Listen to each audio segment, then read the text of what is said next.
Today's a special episode, a bit different from what we normally do, and that we are going to have a debate on a couple topics here. I would disagree with you, Nate, that Ben is washed up at this point. You want an answer to that question? Yeah, I want to answer that question.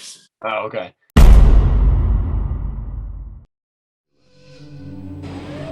The locks for the Panama Canal, the propeller for Lindbergh's Spirit of St. Louis, rails for the Trans-Siberia Railroad. All were forged of Pittsburgh steel.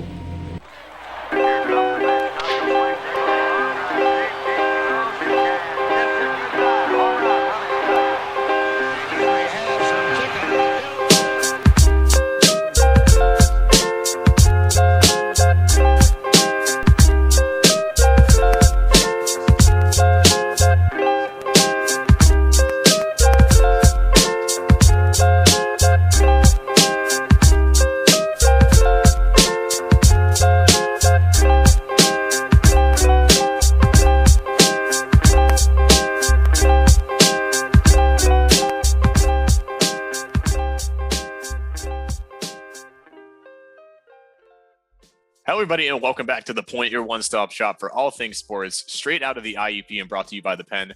Obviously, y'all can tell us something very different than we have here today, as we have some more guests here on The Point today. Today's a special episode, a bit different from what we normally do, and that we are going to have a debate on a couple topics here across the entire realm of sports.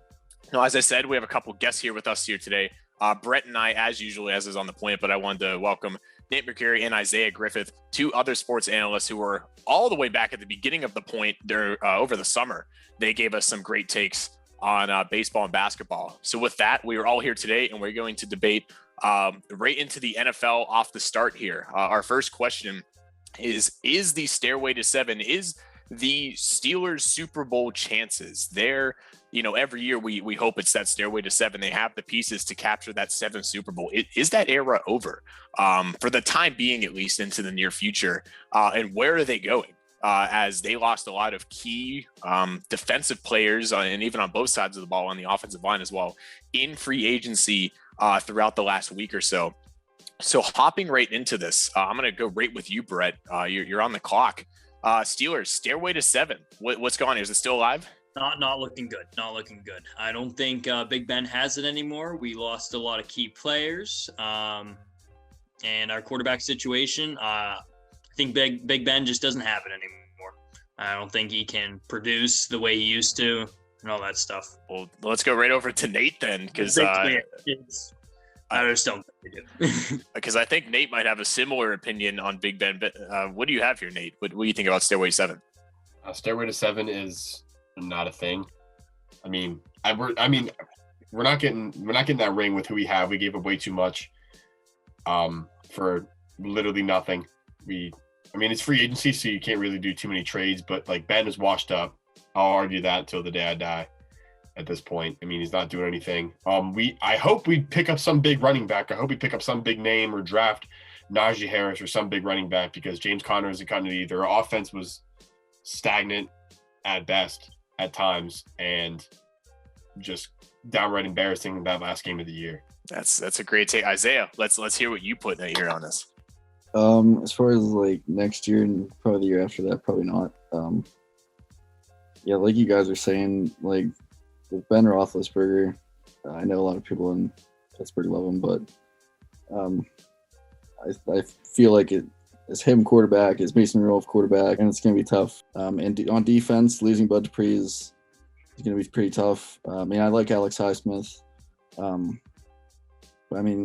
Losing Bud Dupree, losing Vince Williams, losing Mike Hilton, guys like that, it's just tough to replace. That's great to bring it all together. And just to give you my take on this, I'm on a similar line. I'm hopeful, as I know we all are hopeful here as Steelers fans. But one part that I will, pull in here is that I would disagree with you, Nate, that Ben is washed up at this point. I don't necessarily think that the offensive situation was all his fault. Obviously Randy Fichtner wasn't getting it done. We saw a bit of a better offense when Ben was running his own show. Now we have, obviously Randy Fichtner is gone here, but we look at that playoff game against the Browns and Ben threw for 4.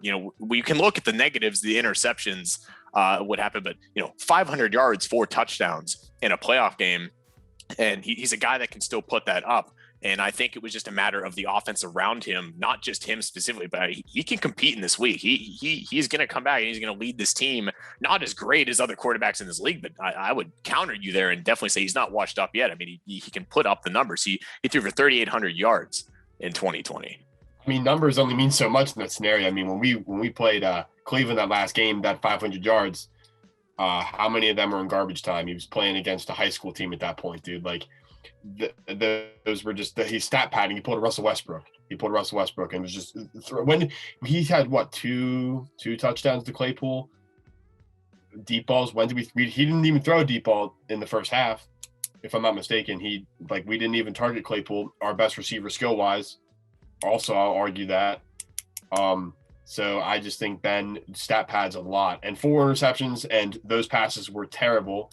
And it just looks like he forgot how to read a defense. He had the quickest out time by almost a second, I'm pretty sure. On average, it was about 2.1 seconds throwing the ball. You can't read a defense in 2 seconds. How do you know if the linebackers are blitzing, if someone's going to the flat, if safety has deep corner? You don't even know, because it's only 2 seconds. You can't do anything. What if the safety was blitzing and Claypool had deep, but we're throwing a slant to Juju? But that's about all I can say about that. Well, I mean, I'd argue that it was tougher on Ben. I wouldn't say he's washed up, but I'd say it's tougher on Ben when you don't have a running game where they're passing 50 plus times a game.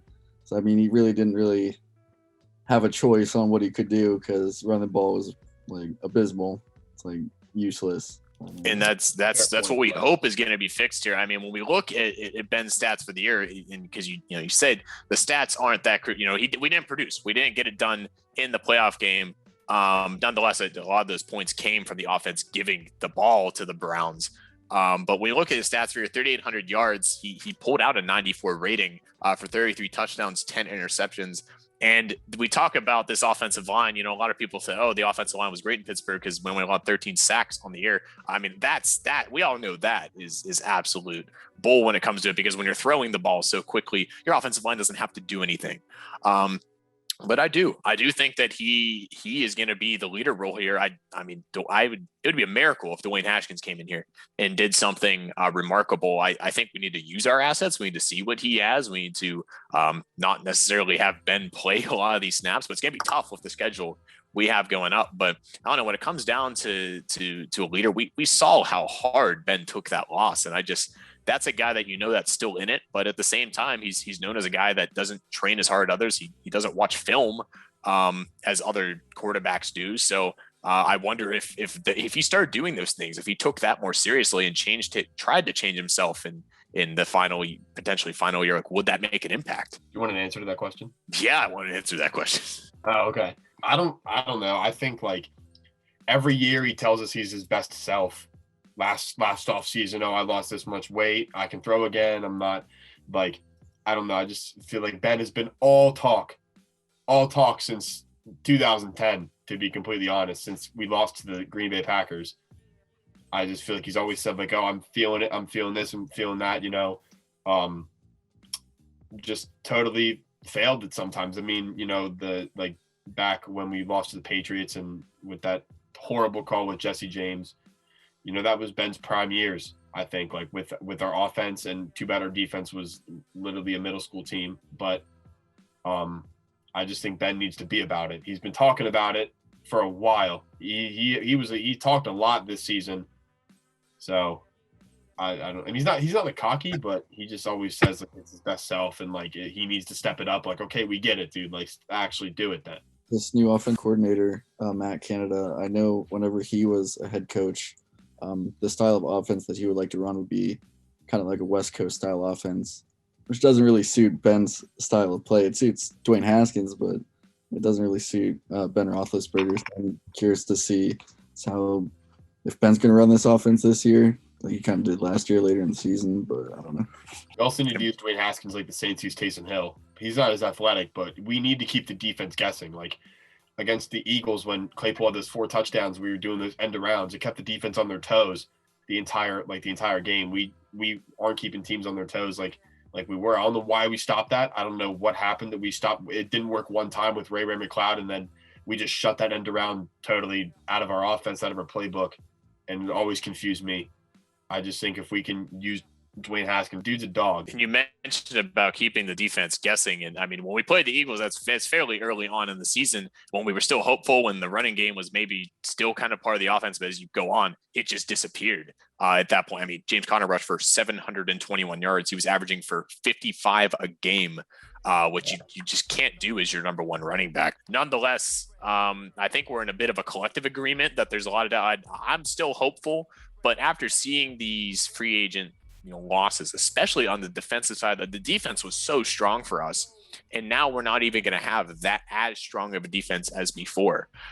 Put that into an even weaker offensive line, put that into wide receiver question, who's going to be on the field there, and put that into a questionable running game. Things are scary in this division. Cleveland and Baltimore are really feeling good about themselves right now, knowing how well they have prepared and they have turned their teams around. So I'm going to ask all of you guys here collectively, Steelers 2021 playoffs or not, Brett? I don't think they're making it. I hope they do, but I don't think they are. Nate, what do you got? No, and don't sleep on the Bengals. Don't sleep on the Bengals. All right, Isaiah, what do you got? Yeah. You're taking them?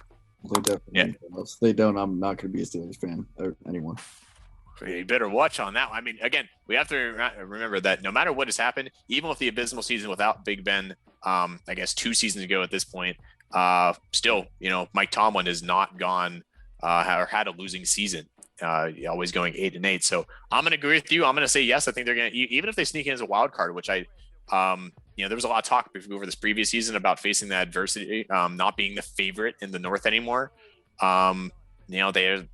They have we'd like to see the schedule we just had in this season with the weaknesses we're going to be facing, but just got to show up. So we will see. We got 2 no's and a yes. Let us know what you guys think. We're going to move on here. All right, moving on to our second segment here after we covered the Steelers and their stairway to 7. We're talking about who we each think is the front runner to take away with the NBA championship this year. We've seen a lot of surprises in the league.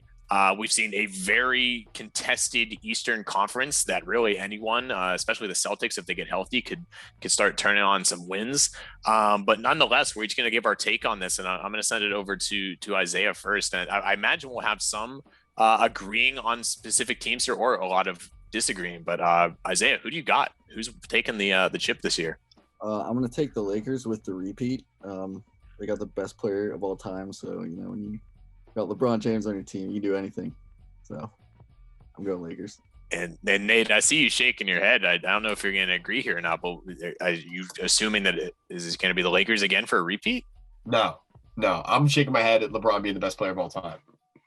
But if you want my opinion, I think the Sixers are going to take it. Joel Embiid is front runner for MVP, and I think he's not stopping. Their defense is just phenomenal because they have their whole starting 5 is like 6'6" or taller or something like that. Sixers to the moon. Sixers to the moon. Now, Brett, I think many fans of the show will already know where you're going, and you, Isaiah, might find some similarities here. But what do you got here? I have a stipulation. I think it's the Lakers, but if somehow Anthony Davis doesn't come back, I do not think they're going to win, especially with the 76ers and the Nets. Like, the Nets are crazy now. Acquiring Blake Griffin, I think he's injured right now, but it's their team's stacked. But without Anthony Davis, I don't think the Lakers will stand a chance against these teams. Like if the Lakers versus 76ers, how would they guard Joel Embiid? Anthony, that would be his guard. You don't see an issue with Harden and Kyrie playing together? I feel like Kyrie stepped down. I feel like he stepped down. I feel like Harden's kind of the facilitator. He's getting the most assists. He just went what, 15, 15, and 15. Kyrie has never been known for double-doubles, but I do agree with you there. Harden is taking the reins, but playoff Kyrie is just different in a bad way.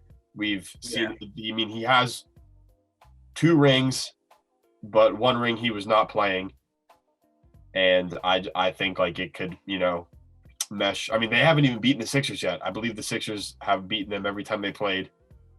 So No, they went even. They actually. So how it actually worked is the 76ers took the opener between the two, but this was obviously before Harden was there. But of course, when we saw the rematch, the Nets were able to take that one in command. I think it was up by nearly 15, from what I'm aware.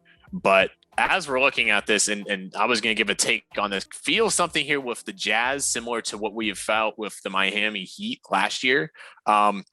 A younger team that's coming off of a surprising season where they weren't favored as much. Of course, we knew that Utah was going to be a competitive team in the West. I don't think any of us saw them being number one through the halfway point of the season. But Donovan Mitchell is just holding on the reins. You also have Bogdanovich and Jordan Clarkson, Mike Conley. All these guys are kind of playing their roles, and I like the look of that there. I like that there isn't conflictions between who's going to take the reins in the playoffs, who's going to come back and fill their role again. But at the same time, there's a lot of experience that you need to run through 7-game series in the NBA playoffs, and Utah hasn't acquired a lot of that. But if they keep this running in the second half, I don't really see why they wouldn't stop that. I feel like they're just too fresh. They are too hot, and they remind me of Miami of last year. But then I'm also going to bring you one more question here, Nate, because you're picking the 76ers, and they're likely going to have to get through the Nets to get there. You think they're going to get through that Nets team in the playoffs? I think they will. I don't see anybody on the Nets stopping Joel Embiid. The dude, he's playing out of his mind this year.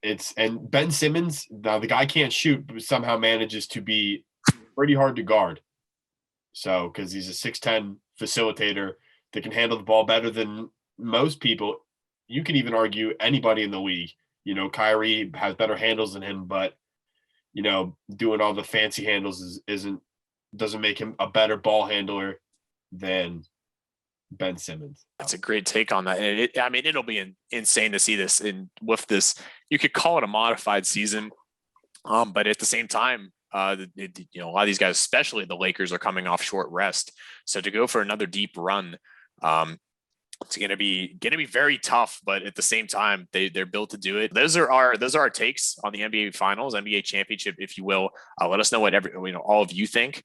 We have 2 for the Lakers here. We have the 76ers, and we even have myself saying the Jazz, but I know the Nets are also there in contention. So we will see. We will see what happens. Well, that's everything we have for you guys here today on The Point, our first ever debate segment. We thank Nate and Isaiah here for joining us, as we had a lot of great takes here about what's going to happen with the Steelers moving forward with Stairway to 7. And of course, if they're going to make the playoffs, then all of our takes on the various possibilities that are going on with quite an interesting NBA season. So that's everything we have for you guys. This was The Point. We thank all of you guys for joining us, and we will see you next week.